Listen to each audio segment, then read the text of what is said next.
gentlemen, friends all around the world, welcome back to our second episode of today's double upload or double recording of Touchline Banter, your favorite and the best footy podcast on the internet.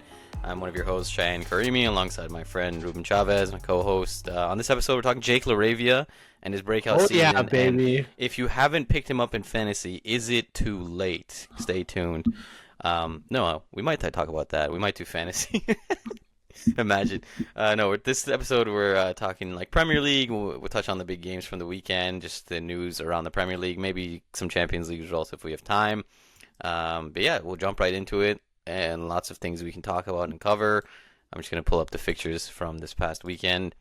Anywhere specific you want to start, Ruben? Arsenal 2-0 against Burnley. They continue to, lead the league, playing really well.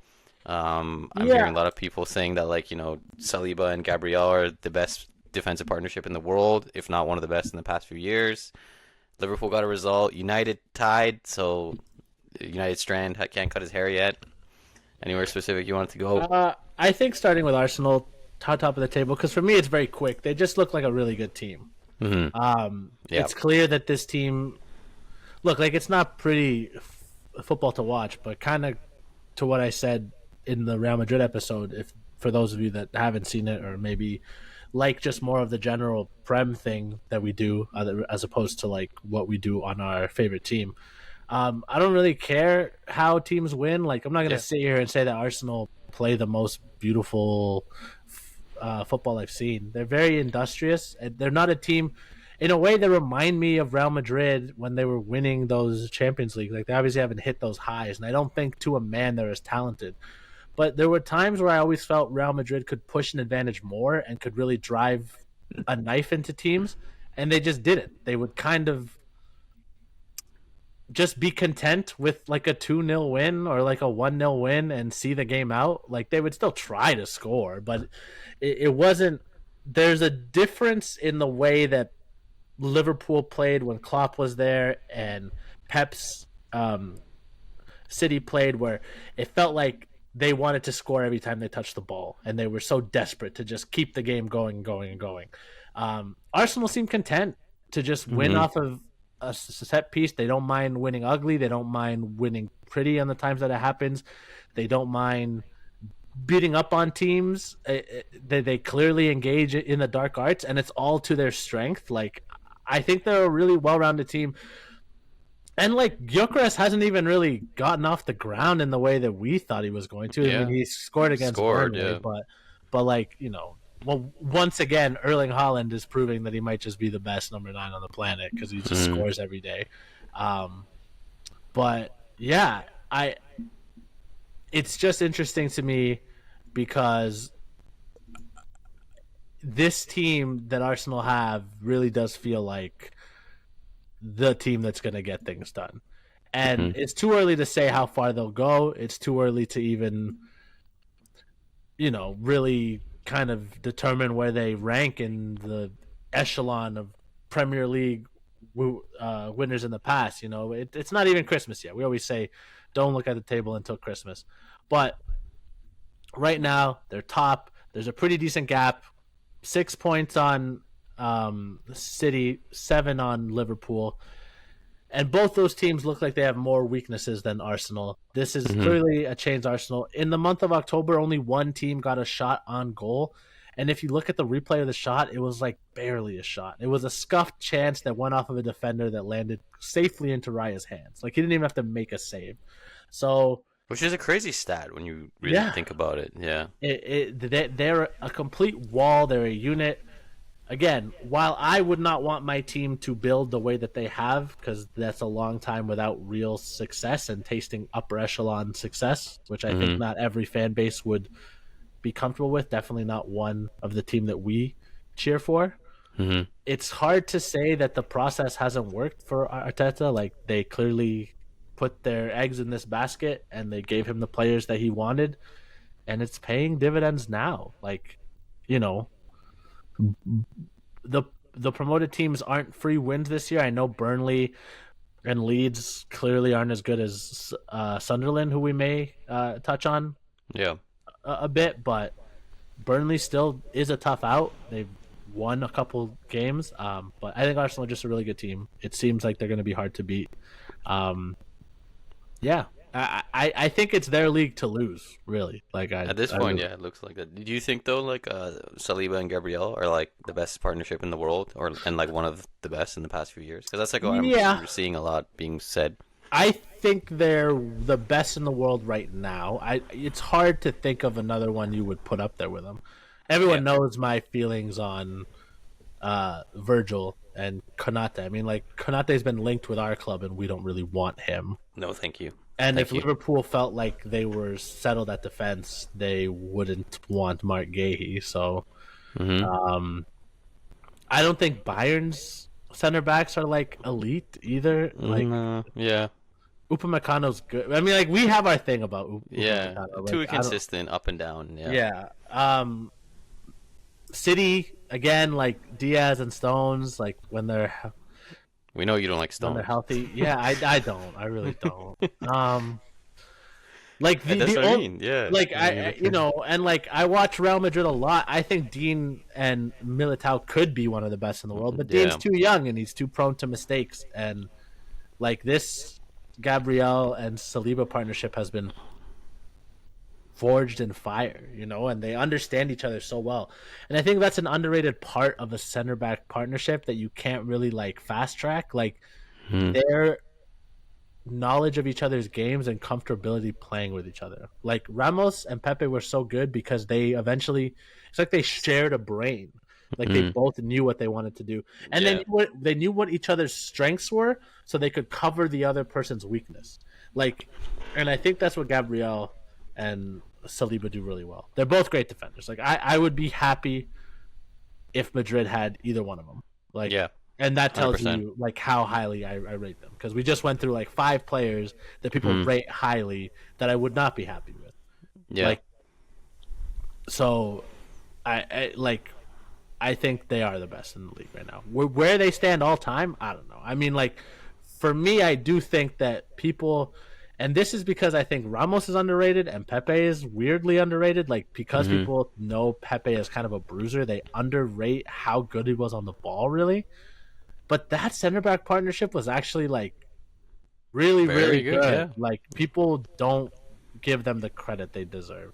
And then there's always the classics. I mean, like Thiago Silva played alongside Maldini in the back. Like, Yeah. So- and I think Thiago Silva might be one of the best center backs of all time. Like he's in my short Yeah. list for like the best ever. So Yeah.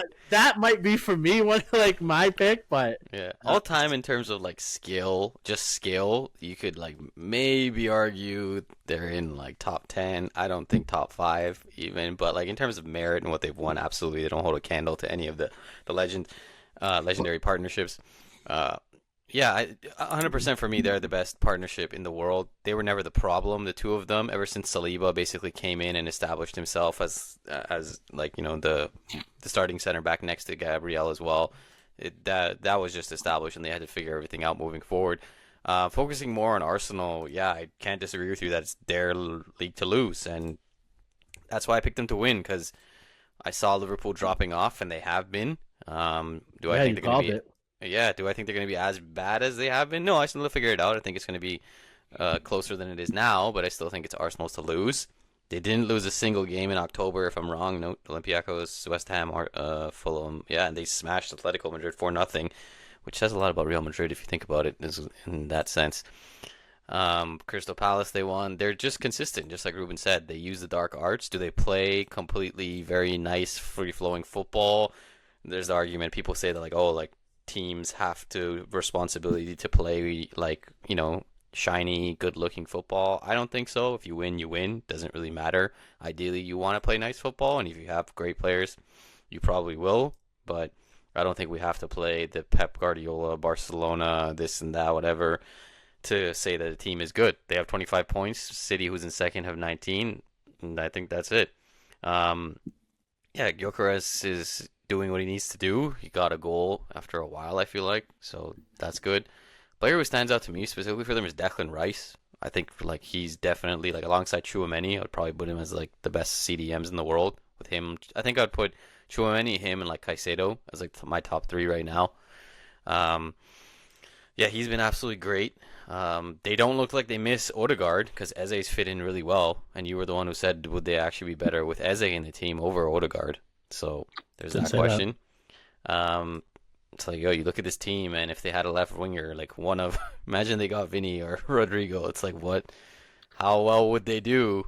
Even Yeah, more. and then and let's be fair to Martinelli. He's played really well. Oh, for Martinelli sure, has like been 100%. scoring. He's been doing his bits. Like Yeah, this he's is less an indictment on him and more. He kind of falls into me like the Carvajal thing for a while there, where like hmm you looked at the team and you're like, well, it's Marcelo and it's Ramos and it's Varane and it's Casemiro and Modric and Cruz and Benzema and Bale and Ronaldo, and you're like, Carvajal is the weakest one, the one that there yeah, might be an upgrade yeah. available out there for.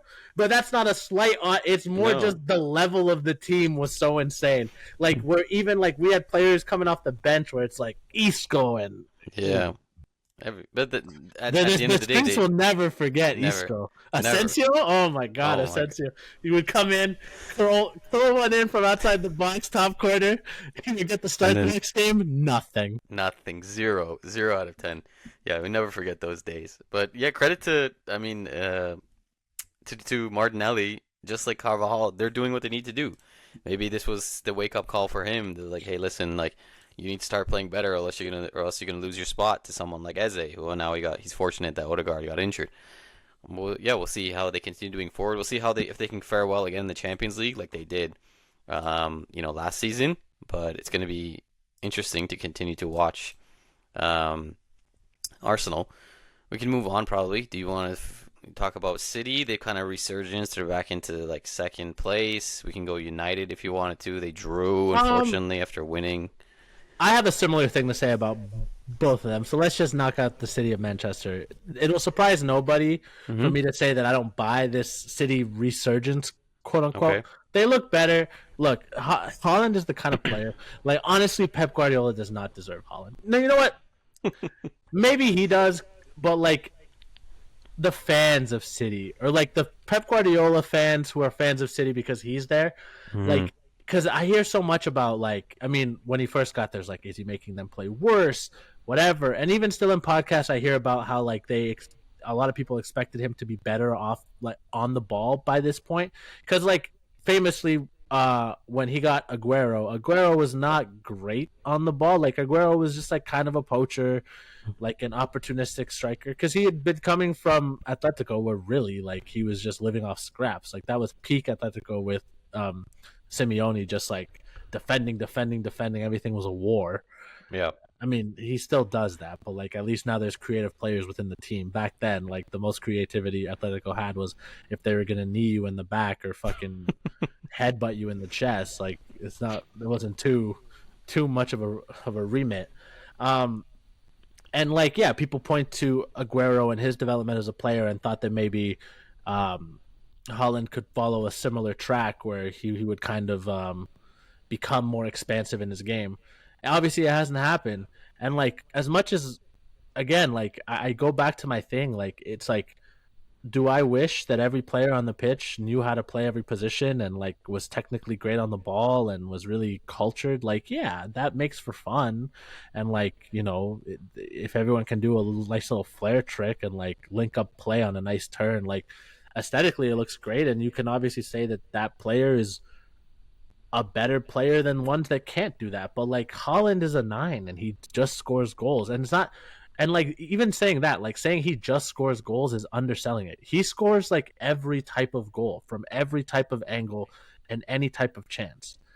He is such a big target, so strong physically and so fast that like would it be nice if he could be more like R9 was and kind of pull it all together and have that like little bit more on the ball where he could, you know, do a little bit more? Sure, but he doesn't really need to be elite at what he's doing. Like I would take Holland at Real Madrid in a heartbeat. And I think 100%. people look so much at his deficiencies that we're ignoring the fact that this guy is basically like every game he walks in and you're expecting him to score. And there are so few players that you can say that. Like his averages are insane. He if he stays in the Prem for the majority of his career, he's going to shatter the records. Like, Yeah, he's going to without a shatter. doubt. Yeah. So he's unreal. That being said, like, I still don't believe in this defense. Like, I still think that there's problems here. There will be inconsistencies. They're on a bit of a run, but again, like, they beat Bournemouth is a good team, I know, but they have more funds than them. They beat Swansea, they beat Villarreal, and then today they beat Dortmund, who's not like a vintage Dortmund, but they also lost to a Villa team that's been struggling. And like, they have some up and down results. I'm not buying that this is like a resurgence capital R, but maybe. I do think right now, they look like the team most capable of pushing Arsenal, but I think that just says more that, sadly, despite what we thought at the beginning of the year, that this was going to be a closer league, I think Hmm. Arsenal is just going to slowly continue to get out of reach because, like, all these other Yeah. teams seem to have a mistake or two in their bag, and Arsenal just doesn't. I will say it's funny that the things that are keeping Manchester City being a great team and, like, quote unquote resurging is the fact that Donnarumma is a great shot stopper despite not being good with the ball at his feet, and they have a number 9 that, even though he can't play as a false 9, scores goals by the truckload. Hmm. So maybe Sean Dyche is right. Just route one football with a guy who can stop the ball. It's all you Maybe need. the important basics, the spine just being correct, it works, right? And you don't need to have 500 passes even in a game. Yeah, Um, I don't yeah, disagree with it at that point. Yeah. and for United, it's kind of the same thing. Like, even though I'm Ruben Amorim and Cheyenne was Cheeky. Ruben We're Amoral, out, and I still am. and Cheyenne's probably right. Um, they had a chance to help United Strand get his haircut. They drew. Brighton's not So a bad sad. team, but like, this Manchester team feels mid-table, and I don't even mean that as as an insult. Like, Hmm. this Just United reality. team Yeah. has been mid-table. This is not the United of old.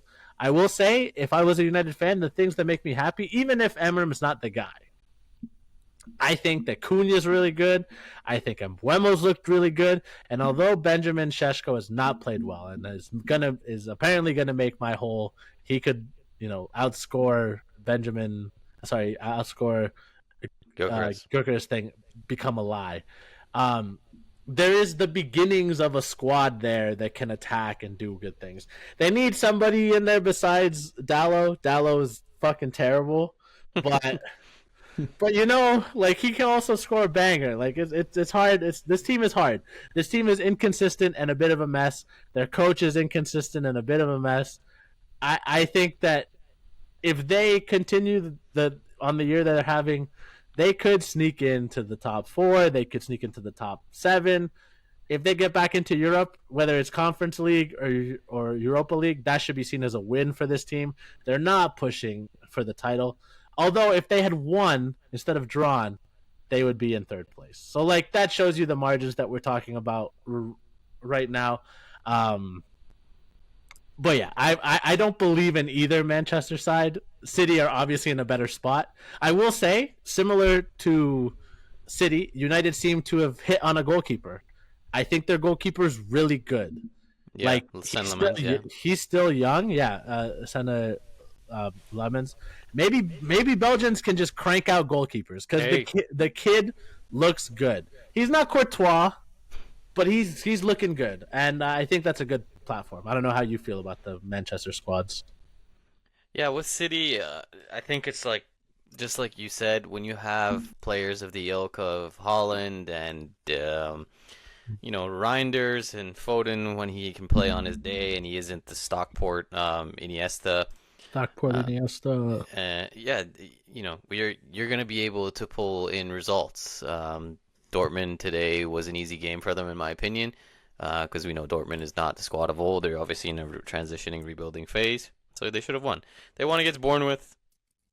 That was probably a bit of a tougher game, but they got the result. They beat Swansea City in the Carabao Cup. They lost to Aston Villa. They beat Villarreal. They beat Everton. So, like, none of these teams, aside from maybe, like, Bournemouth, you'd say are, like, that much of a challenge.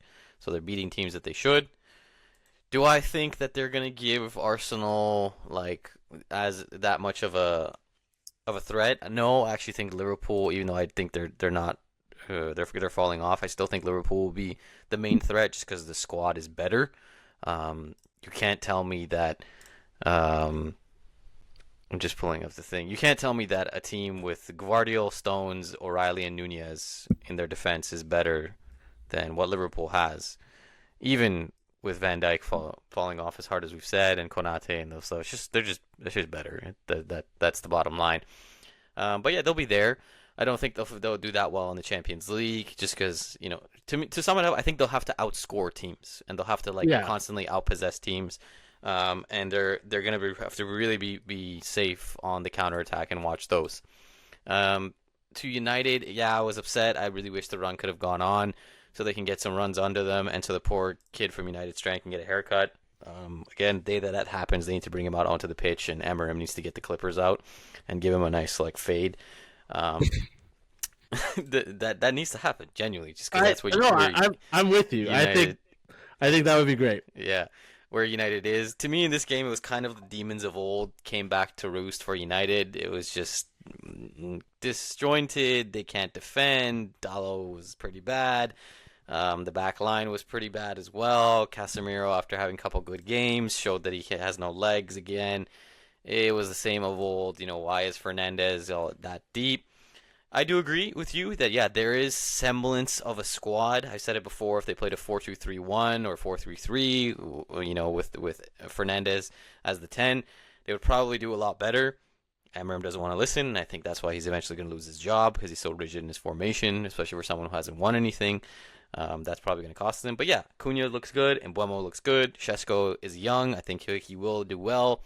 Yoro looks good. De Ligt has had a pretty decent kind of mini comeback, quote unquote. He's still not the De Ligt that people hoped for, but yeah, with United, just like Ruben said, if they had won, they would be basically in third. I think yes, yeah, second or third. So it's slim margins in the Premier League. We'll see how they continue to do. Hopefully, Amorim, just for the sake of keeping managers in and not constantly switching in and out, doesn't get his job himself canned. Yeah, I didn't really like his press conference when he's like, "Oh, United would have lost last season. United of last season would have lost today to Forest." Sorry, I was like, oh, "Really? That's where we're going with this? Okay, I don't know." Oh yeah, sorry. They drew Forest. They beat Brighton. My bad. Yeah, I was yes. But yeah, sorry. Continue.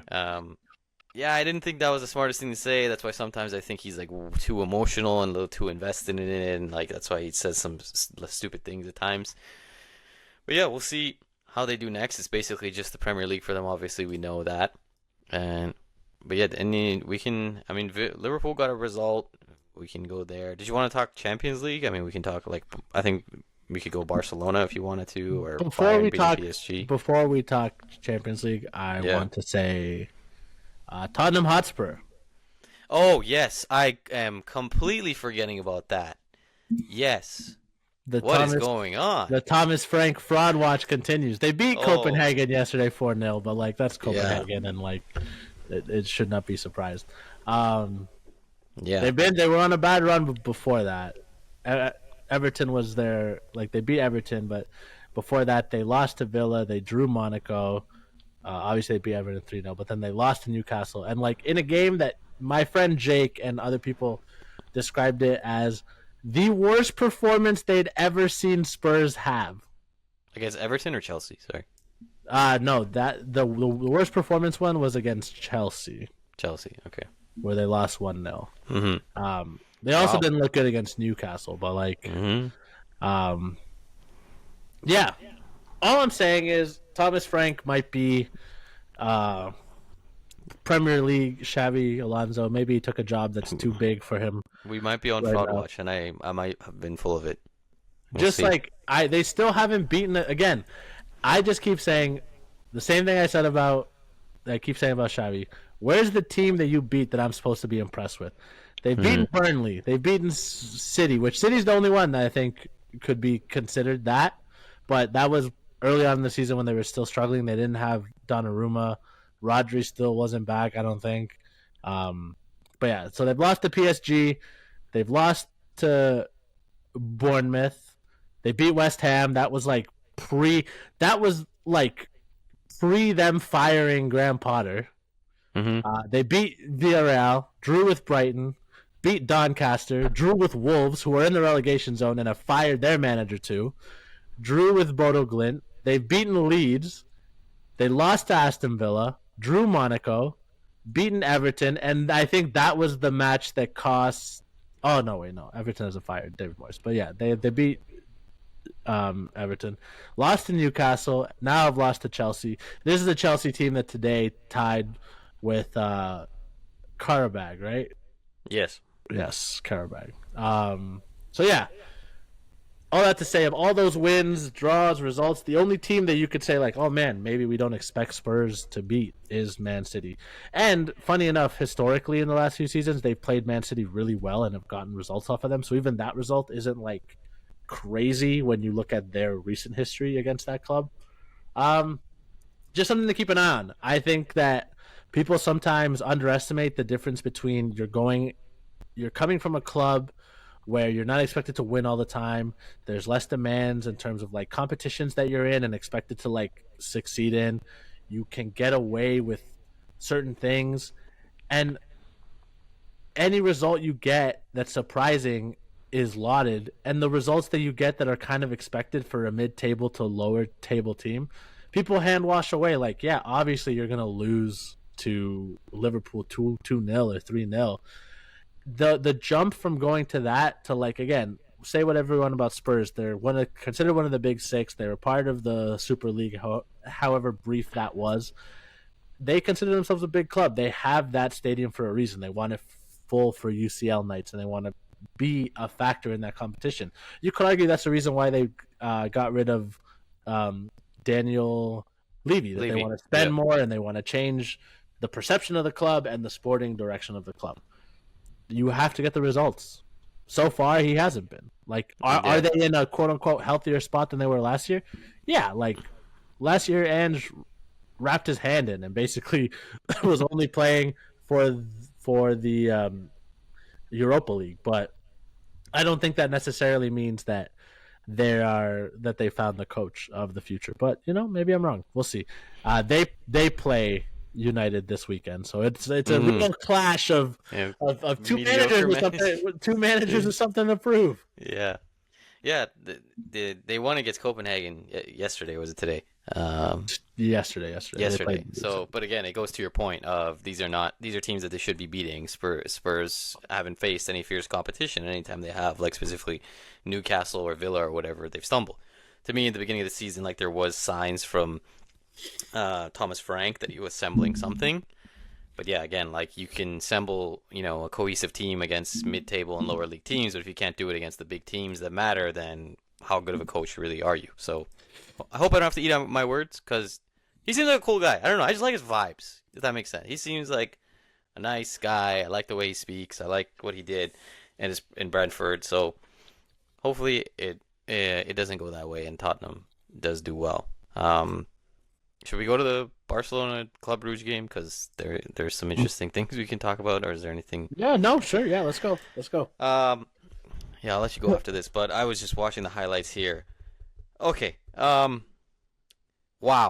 Are you talking about the last goal that wasn't a goal? Yeah, like everything, but specifically that.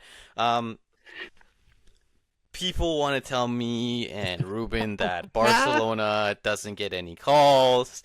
Real Madrid is the Sith and the Galactic Empire and yada yada yada blah blah blah. Just look at the replay. He clearly gets the ball first, and Szczesny clearly puts his foot out to hit the Bruges player. That is not a foul. I do not understand how that's a foul. I don't understand. I don't get it. He slides in. He touches the ball. Szczesny leaves his foot out to milk it. Just even like the Club Bruges player did similarly to the penalty that wasn't allowed towards them. He kind of like hits the Barcelona player. I think it was Koundé. It's the exact same thing. So if a penalty wasn't given there, why is a foul given here? Barcelona should have lost. There you go. So don't tell me that there's only one team in Spain or one of the of the biggest teams in the world that gets calls. Thank you so much. I will leave that there. If you disagree, you can argue with your mom to take a page out of Ruben's book. Um, Aside from that, again, you want to tell me Barcelona's a good team? This high line, you have been over it over and over again, and it's like the amount of time Club Brugge looked like prime fucking Brazil against this team, just tearing them a new one over and over and over again, on you know, on the counter attack. It's like we just spoke about Thomas Frank and Ruben Amorim, managers who have something to prove and stuff. My question is like, why is there not actually questions about Hansi Flick more? Genuinely, this guy came in one season when Real Madrid were transitioning. We know what Atletico are. There was a bunch of injuries whenever they played Real Madrid, and they won the league, and they got absolutely destroyed against Inter Milan, and we saw what happened there. So why is there actually no real questions and pressure? There's some, but not as much as I think there should be towards Hansi Flick about the stupid high line, the constant insistence to never ever change, and let's just keep going with it, and all this stuff. Like, again, if Lamine Yamal doesn't have a world beater of a goal for one of the goals, and if the player on Club Brugge doesn't deflect it and it doesn't curl in, and again, if the last goal isn't ruled out, this is a whole different result. Where are the questions towards Hansi Flick? Where is the kerfuffle and the anger? Because people, the guy on CBS Sports or whatever the network was, he was like, when Real Madrid got the handball penalty call against Marseille, he was like, this is an absolute robbery and all this. Where's the energy? Where is it, guys? Am I? Where is everybody? I came to the party. No one's here. What's going on? Am I in the wrong room? So that, where people want to throw questions towards all these other managers who really haven't done much, but Hansi Flick constantly gets a pass, and there's nothing here. What were your thoughts? I don't know. Am I overreacting? I fully agree with you, man. Look, I didn't think it was a foul. It was pretty clear to me that Szczesny was like hunting the contact when he realized that he made a mistake with the ball and got it poked away from him a bit. And then when he tried to get it back under control, put it in a place that he was not going to be able to beat the man to. Like, it was all very clear that he was just like, I messed up. He should have just booted the ball away. But obviously, Barcelona play out from the back. He felt like he needed to keep the play going and didn't just want to get rid of the possession. Yeah, sucks. I wish people got up in arms about things like that. I'm sure people will tell me why I'm wrong, or I'll read later what Barcelona fans say is the correct interpretation, so therefore it's not a penalty. But yeah, I think it's a pretty BS decision, especially like once a goalkeeper kind of plays the ball like an outfield player, they should be treated like an outfield player, right? Like he's not protected. It's not like it was like a corner and someone barged into him. He manufactured the contact, and when that happens, like, he should have been penalized for a dive, really, in my opinion. Like, there's just no way that the contact that he looked out for was to the level that he should have fallen the way that he did. Like, it's just not like the Bruges player tries everything he can. Like, he even turns his back to try to avoid his leg, and as he's getting up is like whatever. It's a whole thing. But yeah, I think Hansi Flick escapes a lot of pressure because last year Barcelona became the it team again. Like, people want Barcelona to be good, and I understand on a certain level why, because it's like, it's the rivalry, it's the whole, they are one of the traditionally big teams, and I think people, there's no way to say this without sounding biased, but they've fallen for the propaganda. Like, we're more than a club, all this stuff. Whatever. Look, like, I have my thoughts on that, but this isn't a political space, so it doesn't really matter. All I'm saying is, if you still fall for that propaganda, you clearly haven't seen how this club has been moving for the last, like, I want to say 15 years. If you want to say that they embodied that a little more when they had UNICEF on the shirts, sure. You want to say they embodied that when Johan Cruyff was there, or even before he got there, sure. Yeah, I'll buy that. But not since they've become a commercial brand and changed their whole approach to it have they even been close to that. They've bought players for all this. We make stars, we don't buy them. They've bought a lot of players. Lewandowski's not a La Masia graduate last time I checked. Rafinha not a La Masia graduate last time I checked. And the La Masia graduates you do have are not very good. I'm sorry. Gavi's hurt again. Pedri sucks. And Araujo's fucking trash. I don't even know if he's La Masia, but he's fucking trash. I wanted to say that. Kubarsi's like a joke. Like for all the shit that I say about Dean Huijsen, I saw, and like, I like Dean Huijsen. What I meant is like in the last game where I gave him some critiques. Like I saw someone compare Dean to Kubarsi, and I was like, that's disrespectful. Like Kubarsi's never played a game as good as Dean Huijsen has in his entire life, like ever. Like Kubarsi's best game is like a bad game for Dean Huijsen. Anyways, yeah. So I just think people want Barcelona to be good because then Real Madrid have a natural foil. While Real Madrid has rivals in the Champions League, like I think Liverpool, because of the finals that we've played and historically, like there's some tension there. But like United haven't been around. Arsenal are the only team with a winning record against Real Madrid of like the big quote unquote clubs. And even we've only played them 4 times in like the last 20 years, right? Because it was like twice in the early 2000s and then twice this last time. So I just think people want there to be a foil, and they keep trying to paint them as this picture, but it's not. And like last year was very fortunate. Like I think people, when I say things like that, they think it's just sour grapes. And like to kind of connect it to the intro of the last thing, like I don't say shit like that. Like when a team, we didn't say it a lot, but since this is a Champions League spot, I'll say it in this episode.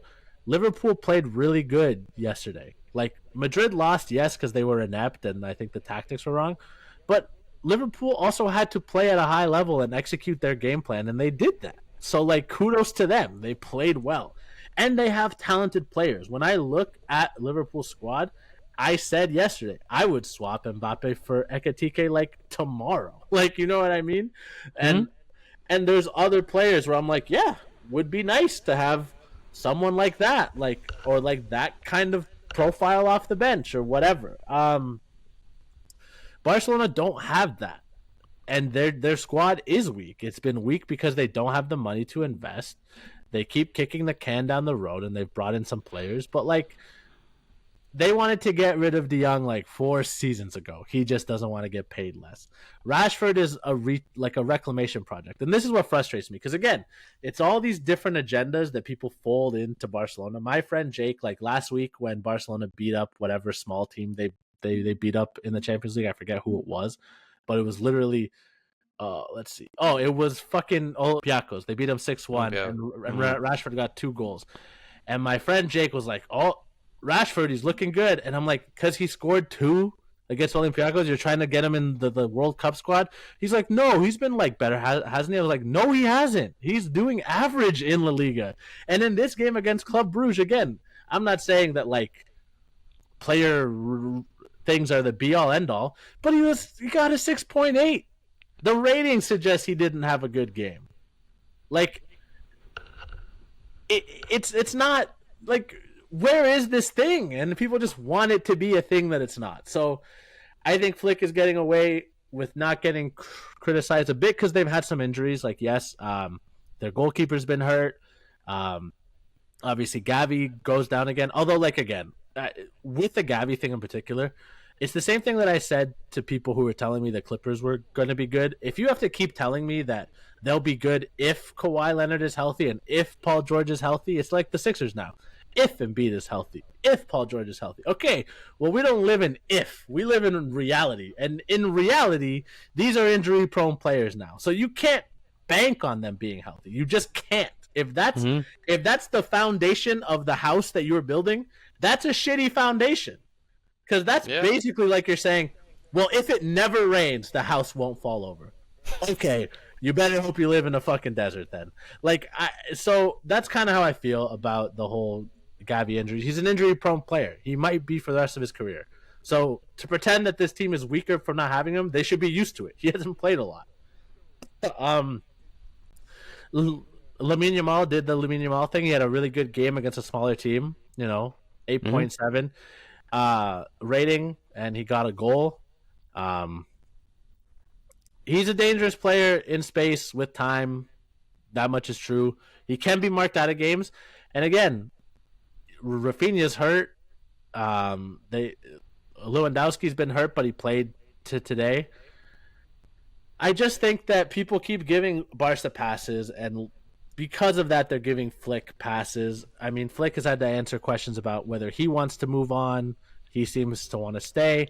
I think realistically, he knows like he'll stay here for the rest of this year, maybe next year, and then he'll probably get a job back in the Bundesliga, or he'll coach the German national team again, or he'll go to the Prem or whatever.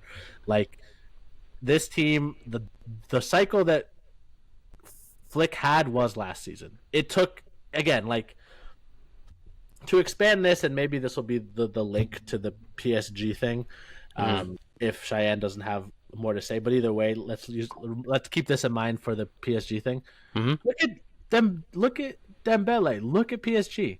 They lost again. They lost today to a team that again, not today. Sorry, they lost yesterday to a team that people expect to be in the Champions League mix, and Dembele started the game, but he had to be hauled off in the 25th minute because he got injured. And he's been injured a lot this season. And this will only remind people of the times when he was in Barcelona and he was getting hurt all the time and he couldn't play all the time. And that's why he got bombed out of there and was seen as not fulfilling his promise. Again, Dembele had an all-time season last year. Ballon d'Or level season.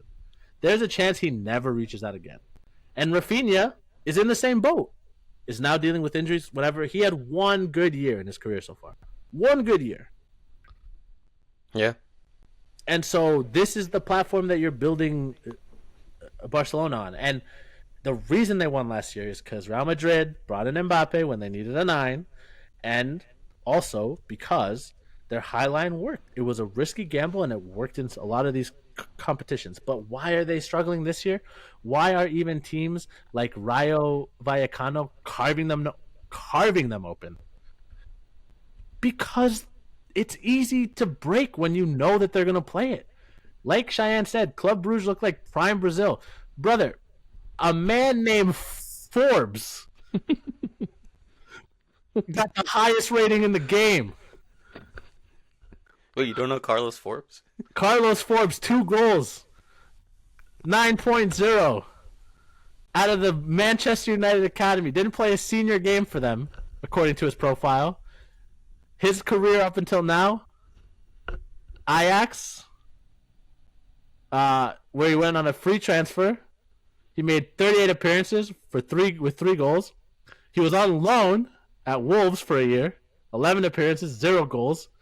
Went back to Ajax, and then they sent him away to Club Brugge. That's his career. 18 appearances, 3 goals this season. 2 of them are from this game. What does that say? Right? Like, come on, man. Like, come on. Like, what are we doing here?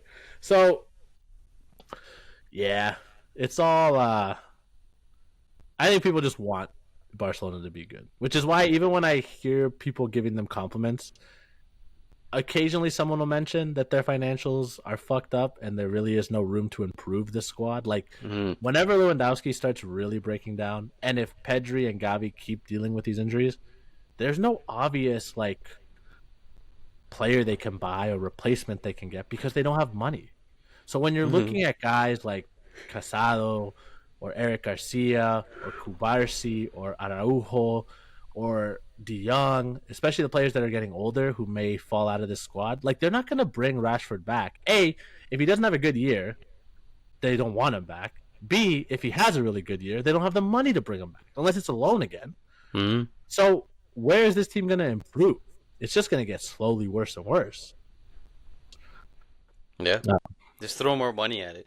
I want to move on to the PSG Bayern game, but I will say this because I was talking with my friend, and then he was like, why are you so hard on this Barcelona team? He's just like, they seem like they're doing good, and he's like, you come off as a bit of like a hater sometimes, and I'm like, okay, first, like number one, it is a bit of shithousery. And there is that there. So there's that. But the reason that I am so harsh on this Barcelona team is because I've actually seen good Barcelona teams. And I think Ruben can agree with me on this. This is not an all-time Barcelona team.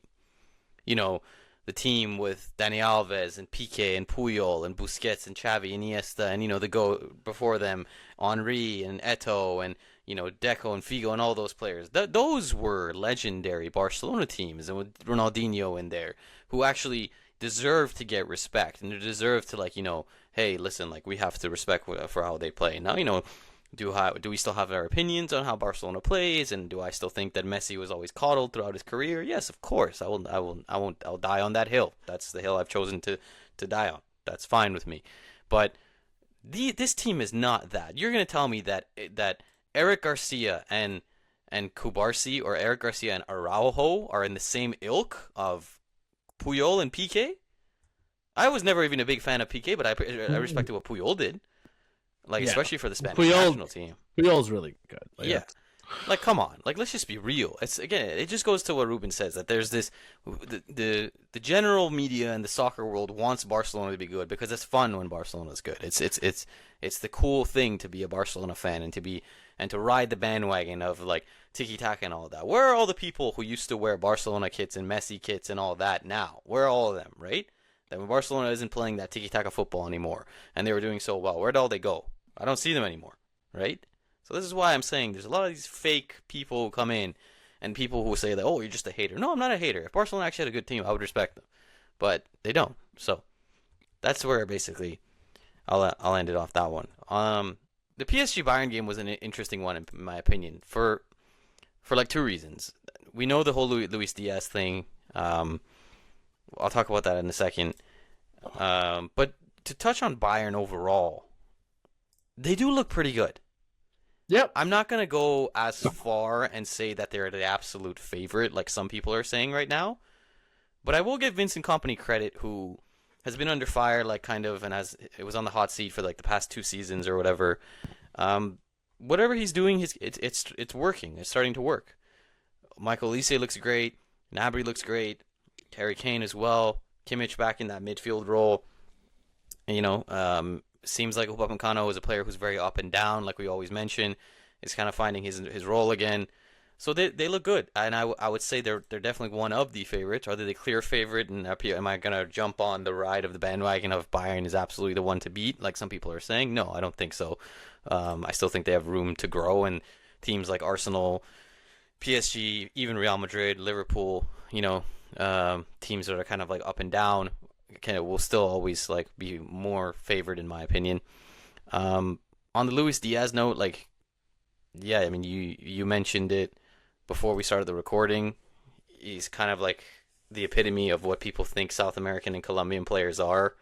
Very high intensity and rash and physical and tackling a lot.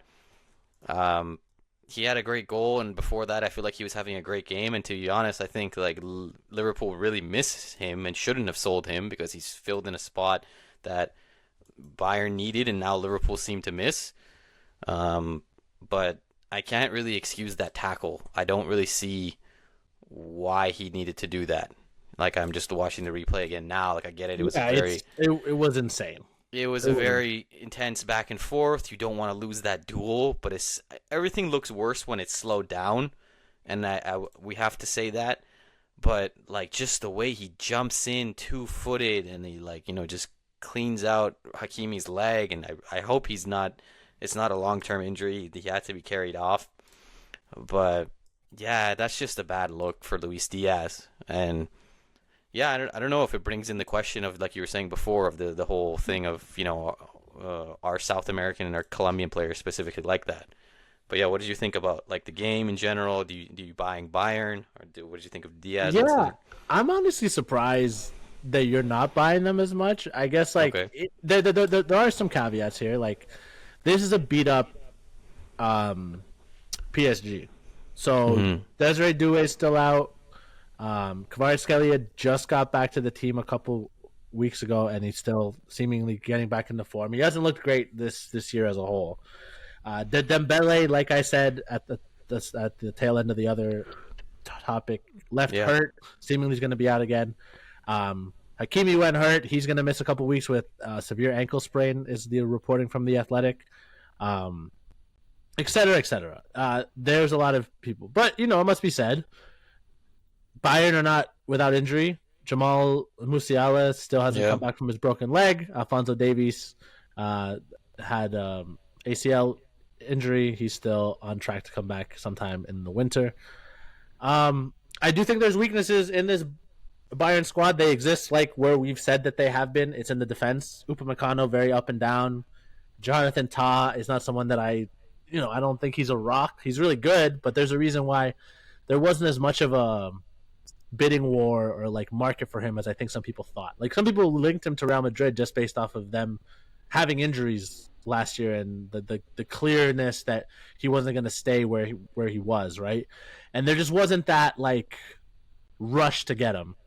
But on an attacking sense, Nabry, Elise, Kane, and Luis Diaz do form a pretty potent trident like attack. Like they do look good. Nicholas Jackson hasn't really come off as well as they probably thought he would when they bought him. I like that transfer. I like that transfer. I'll be honest. I liked it, and it just hasn't worked out. How much stock do I put in them beating a PSG team that was injured? Not a ton, I guess, but Neuer looked good. PSG obviously had more of the ball in the second half and was putting up the pressure because Bayern went a man down, and they still kept their heads. I think the Champions League is about moments at the end of the day. I think that this team could win the Champions League. If I was going to name a favorite right now, it would be Arsenal based off of what I've seen from their team as a whole. Yeah, same. And how hard they are to break down. And I do think like if you were to make a combined 11, Arsenal and Bayern Munich, there's probably not a lot of positions where Bayern Munich wins. That matters to me. That matters to me. But this Champions League does feel open. I no spoiler for the Real Madrid episode, but like I don't think they have a shot at winning it this year if Alonso doesn't figure something out. So for me, it's Bayern, Arsenal, and then you're really trying to talk yourself into PSG if they can get healthy. Inter, Liverpool, obviously, if they get their stuff back together. But like, this isn't a good Atletico Madrid. This isn't a good Barcelona. Chelsea are a basket case. Is a team like Galatasaray, could this be a year that an unfancy team from a different league, like who knows, right? But ultimately, I do land on Bayern are for real. If for only reason I don't feel another team being for real. Like I can't say with comfort that Real Madrid beats this Bayern team over two legs. And I think Real Madrid are a team that I usually say can always win because of their history and the way that they play and that magic that happens at the Bernabeu. Which teams do you look at that you think could comfortably beat Bayern over two legs, or that you would put money on beating Bayern over two legs? It really is for me. You're looking at Arsenal, you're looking at Liverpool, PSG if they're healthy. If they're healthy, yeah. But even Inter, that's an aging squad. It feels like a coin flip. Like I wouldn't give it to Inter. I wouldn't give it to Bayern necessarily, but it's a lot closer than you'd want it to be if you're Inter, obviously. So yeah. I don't know how long Kane is going to be in Germany. I know there are talks of him going back. If he wins the Champions League, if I was him, I would just stay in Germany for as long as I could. Keep drinking beer, keep eating sausages, keep winning trophies. Because if he wins the Champions League, he's basically won every major club trophy that he can, right? Like he's won the league title, he's won the German Cup now. If he goes back to Spurs, he's not winning the Prem. Like no. If he really wanted to do that, he would have left to go to Arsenal a while ago or City or something. But like at this point in time, like Spurs are so far off of it in my mind. But yeah, so I guess I believe in Bayern a little more than you do, just because Yeah, the reason I would say I don't believe in them is, well, one, because I think Musiala is so much of a key to them. He is important. And because he unlocks so much more, especially for a player like Harry Kane, And if he was there with like Luis Diaz as well, and how good Elise is playing, I think they would be even better. It's a shame that like he got that injury. Like, is he scheduled to come back this season? Because I'm not sure. They have it listed as like December 2025, but I haven't read. Okay, okay. So yeah, if when he does come back, that will be a big boost to them. But to me, like it's like the reason that I don't believe in them is just even with Diaz, to me that front line doesn't scare me the way other ones does, just because I know how inconsistent they can be. Like, yes, Olise is good this year, but has he really been that consistent? No. Nabry, same thing. Harry Kane, you've constantly said it, and we've said it so many times that he goes missing in big games, and he's never there when he needs to be. Diaz is the only one that I would say is the one who's a threat, but then even we saw what an elite right back like Danny Carvajal can do to him in a final. So that would be the only reason. Yeah, and actually, yeah, the center backs, like both of them, especially Ta as well. Like we speak about Upamecano being very inconsistent. I think the other reason that there wasn't that bidding war as much for Ta is just because he's very up and down, not as much as you'd hope he'd be, and that is unfortunate about his game. Hopefully, he can sort it out. But the back two, and then just the inconsistency up and down of the front three, because yeah, like I mean, if you look at the Arsenal squad, Neuer versus Raya. I think I'd probably lean Raya at this point just because of age, but I wouldn't disagree. That's where I was with that too. Yeah. I want to tell you that that was one I was like age, Yeah, but I could be convinced. yeah. Like in terms of a shot stopper, I still think Neuer's probably better just because he's also a bit bigger as well. The back four, I don't think I'd probably take anybody from over the Arsenal one.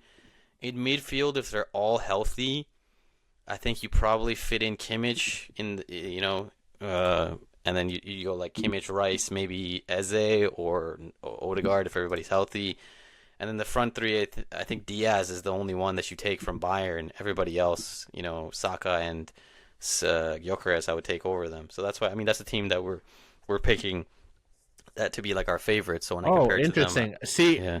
I think I would definitely take Rice, and like.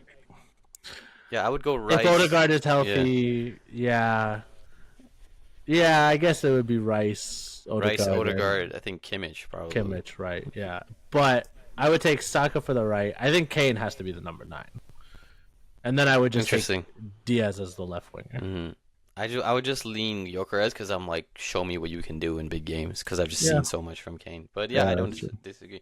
So it's like most of the team leans Arsenal, but yeah, I mean.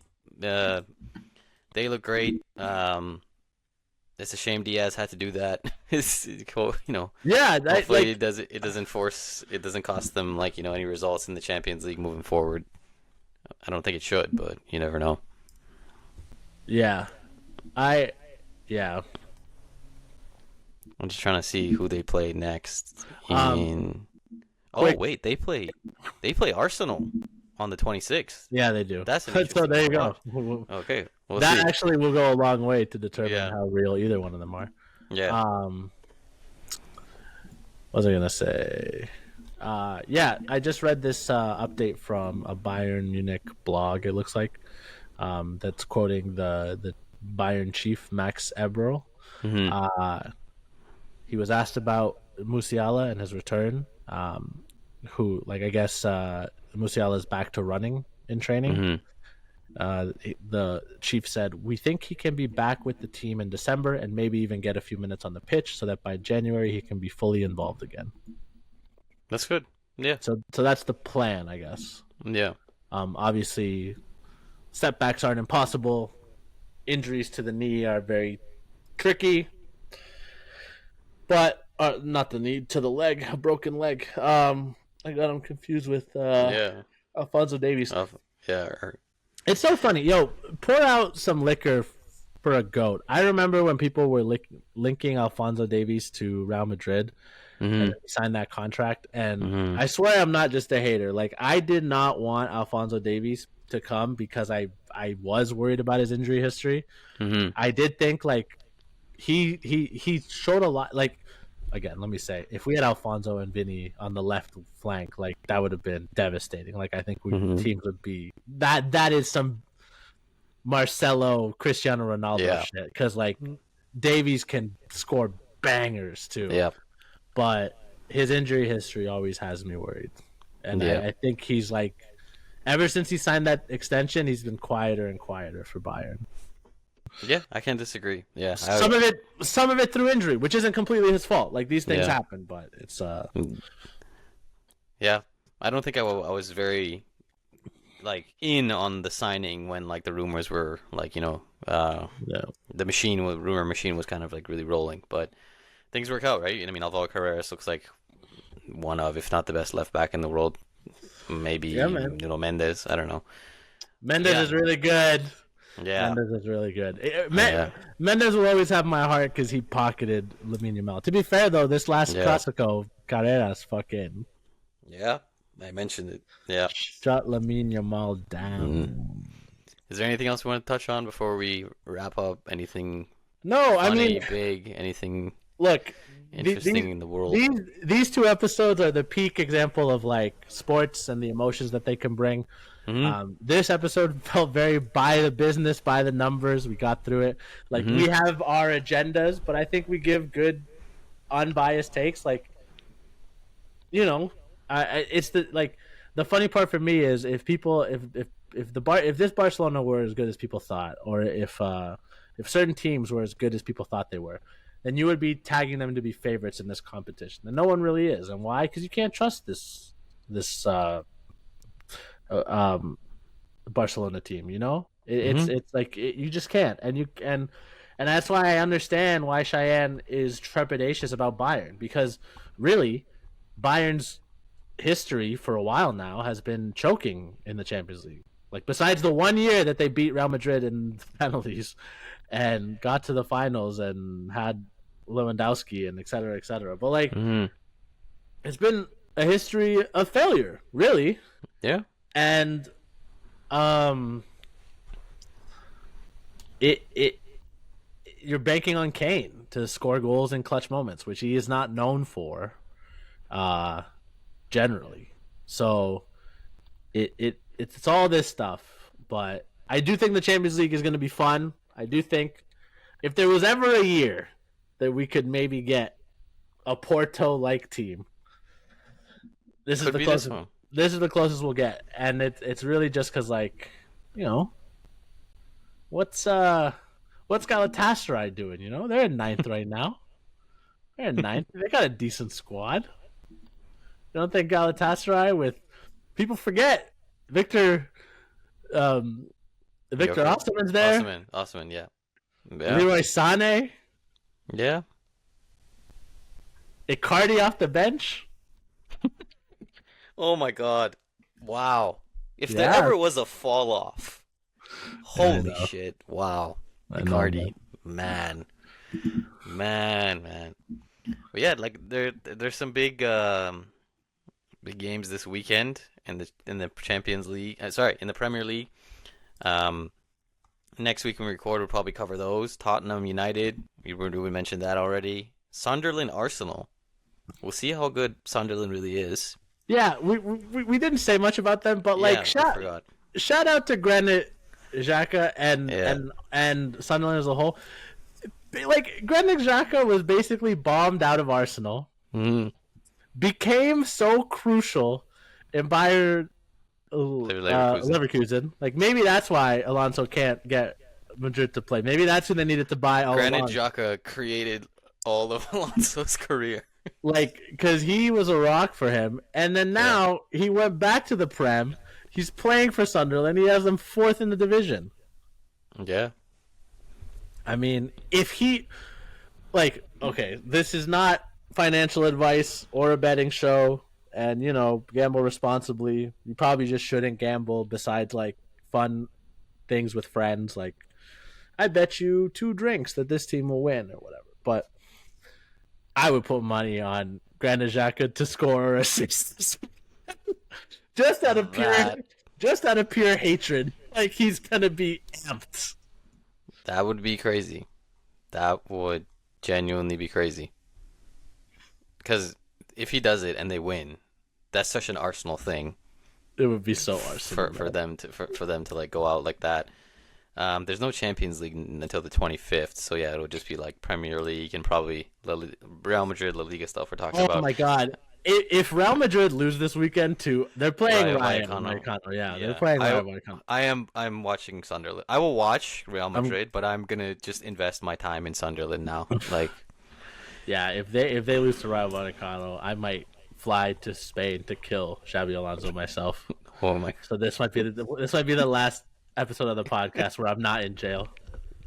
Ruben, we're gonna be doing the podcast from jail, like Vibes Cartel releases Yeah, albums. yeah, I'm gonna be speaking into a payphone to Cheyenne about this. No, but in all seriousness, like, yeah, we'll talk mostly about the Prem. Obviously, Yeah. if a big result happens, There's in City La Liverpool Liga. on Sunday. I'm just looking at this right now. So there is some big games this weekend. Yeah, I Tottenham think the United, Prem Sunderland, Arsenal. the Prem has a Uh, lot of games that are yeah. meaningful, and in La Liga, like Atletico are playing Elche, Barca's playing Celta Vigo, and Real Madrid are playing Rayo Vallecano. None of them are playing a team that you would expect to give them Yeah. too much. Like Rayo Vallecano and Elche are both in 9th and 10th. Those are the highest ranked teams. Celta Vigo's in 12th. Like they're playing mid table teams. They should get to a victory pretty easily, but you never know. Mm. You Yeah. never do know. Yeah. We will talk about any big results. The Prem has a lot of good. Yeah, I'll definitely be tuning in to the City Liverpool game. We'll see which team, who's been kind of stumbling, and we said City kind of resurging. We'll see which one actually is real. Should be fun. Is it at the City Ground? Yeah, it's Yes. at Etihad. Empty head. Etihad, yes. Yes. Cheeky. Yeah. Oh, I yeah. mean, Sunderland, Arsenal, West Ham, and Burnley. Like for anybody that loves like a bottom of the table clash, that's low key very important. Because West Ham has 7 points right now. Burnley has 10. If West Ham win that, that's kind of like a 6-pointer because they'll have one of the tiebreakers over them. If there ever was, if you wanted to show someone an English football game, is there a better tie than West Ham Burnley? To No. be like, this is English football. No. I just want to go to one of those games just for the vibes. Honestly, I feel like the vibes would be crazy. Yeah. Like Yeah. straight shithousery, chanting, the songs. You go out for a shepherd's pie or something after. Just Route 1 football. Man, I will say I predicted that no promoted team would stay up, and obviously Sunderland are going to make me out to be a liar. I really did not expect Wolves to be this bad. Wolves are shocking. They're fucking terrible. 2 points. They've drawn twice. They haven't even won a game yet. That's sad. Poor Wolves. Wolves and their fans. Yeah. Yeah, but that's it for me. I do think next we have a lot of Premier League games to dig into. If I had to venture a guess, I feel like Arsenal and Sunderland and City and Liverpool will be the ones we focus the most on. If one of them is a particularly boring game and the other one isn't, maybe we'll just do a deep dive on one. Do you want to do predictions before we go? Like quick predictions on the games. Yeah. I'm gonna go with I'm gonna go with a Tottenham win, Sunderland Arsenal draw because it's at home, and I'm gonna go with a City Liverpool draw as well. Okay. I'm going a United win because I'm Ruben Ammer win. Yeah. Ruben Ammer win. We need to get the 5-game streak going. I mean, they play Spurs, and then it's Everton, and then it's West Ham, and then it's Wolves, and then it's Bournemouth. So Bournemouth would be this like, could be the run. If they win, it's really just Bournemouth at the end that'll give them the trick. Like it's like a sandwich. The bread pieces are going to be the hardest parts. Everton, Palace, West Ham, Wolves, Bournemouth. Yeah, they have to do it here. Well, even if they don't win against Spurs, they have Everton 1, 2, 3, 4. Even if they don't win against Spurs, they have a good run of results. But this could be the one that kickstarts. This could be the one that kickstarts. So I'm picking a Manchester United win. Arsenal and Sunderland. I like the story. I wish I could go for a draw. I do think Arsenal will win this 2-1. It's going to be very annoying. Like it'll be in the 90th minute off of a corner, and I just want everybody to be ready for that.